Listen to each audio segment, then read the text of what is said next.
Aku kalau buat kuih tradisional memang tak berapa handal. Tapi orang kata belakang parang kalau diasah pun boleh tajam. Nona manis ni antara hasil niaga aku dulu selepas berjaya siapkan R&D.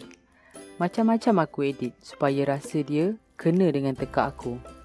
Rasa dia lemak-lemak manis setara dengan namanya si Nona Manis. Kalau letak pewarna tiruan, lepas dah kukus warnanya jadi tak cantik. Jadi aku elakkan guna pewarna tiruan. Jadi penting untuk dapatkan pati daun pandan yang pekat. 6 helai daun pandan yang warnanya gelap diblend dengan setengah cawan air dan ditambah 3 sudu makan air. Nak dapatkan pati pekat tu, kena perah dengan sepenuh hati. Kita nak guna setengah cawan air pandan saja. Kemudian ketepikan. Kalau buat untuk makan sendiri, aku sarankan pakai santan perah. Tapi yang ni aku guna santan kotak yang dibancur dengan air. Resepi penuh aku dah letak dekat bawah untuk rujukan korang. Santan kotak kecil ni kita bancur dengan air masak supaya dapat 2,5 cawan semuanya.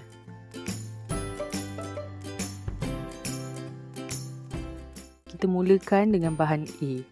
1 cawan santan yang dibancur tadi disatukan dengan tepung gandum, tepung jagung dan sedikit garam untuk bangkitkan rasa lemak-lemak. Kacau sebati dulu untuk larutkan tepung sebelum kau hidupkan api. Bila tepung dah larut, kau masak di atas api yang perlahan sambil dikacau sentiasa. Masak sehingga adunan menjadi sedikit likat, kemudian masukkan dalam botol macam ni dan ketepikan.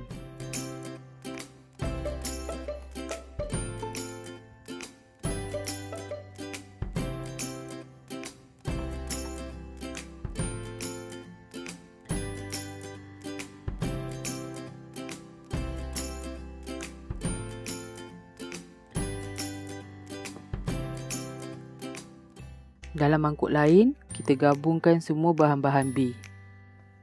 Tepung gandum, gula, telur dan 1 cawan santan yang dibancur awal tadi.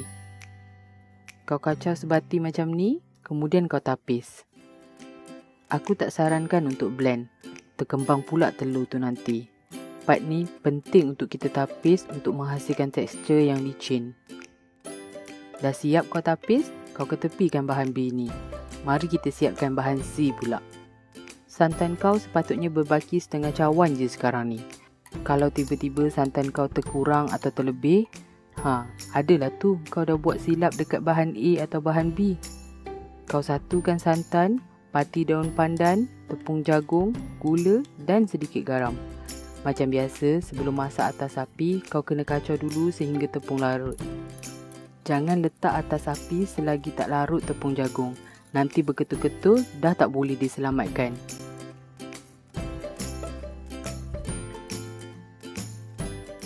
Masak atas api yang perlahan, sentiasa kacau adunan sehingga dia jadi pekat.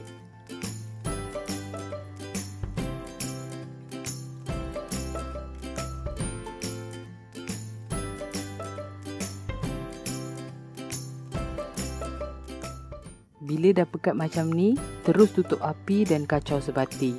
Kemudian, biarkan dulu dalam 5 minit sebelum digabungkan dengan bahan B. Bahan B tu ada telur. Terperanjat pula dia nanti tiba-tiba kena benda panas. Dah terus jadi omelet pula.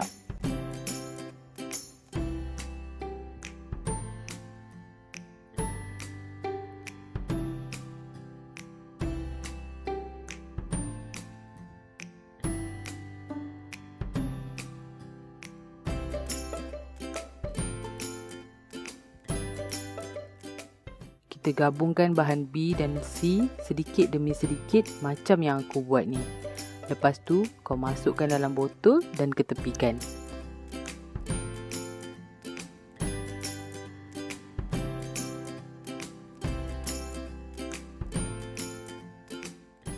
Bekas lompang ni aku greasekan dulu dengan minyak. Kalau kau malas part ni, kau mungkin akan kemurungan saat nak keluarkan kuih dari bekas lompang. Lebih baik kau jadi rajin. Jangan nak malas sangat. Orang malas selalunya rugi. Satu adunan ni ngam-ngam dapat 35 biji Nona Manis. Aku guna ni bekas lompang saiz 4.5 cm. Selalu orang jual 25 biji satu set.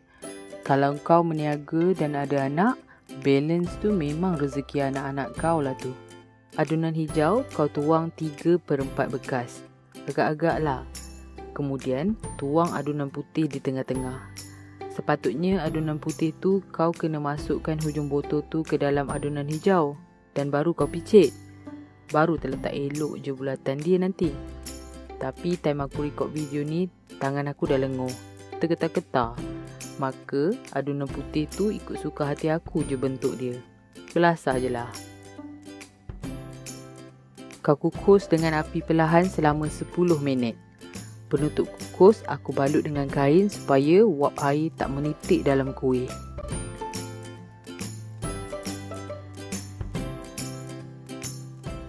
Ni cara aku keluarkan kuih dari bekas lompang. Sebabkan kita dah grease bekas lompang dengan minyak, jadi kacang je part ni. Sedap kuih ni. Macam kuih pelita versi kenyal.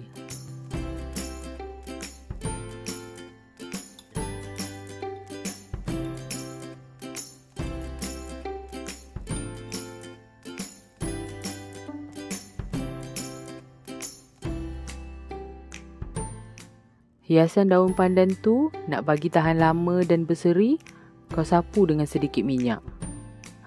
Barulah menggoda jiwa dan raga. Selamat mencuba.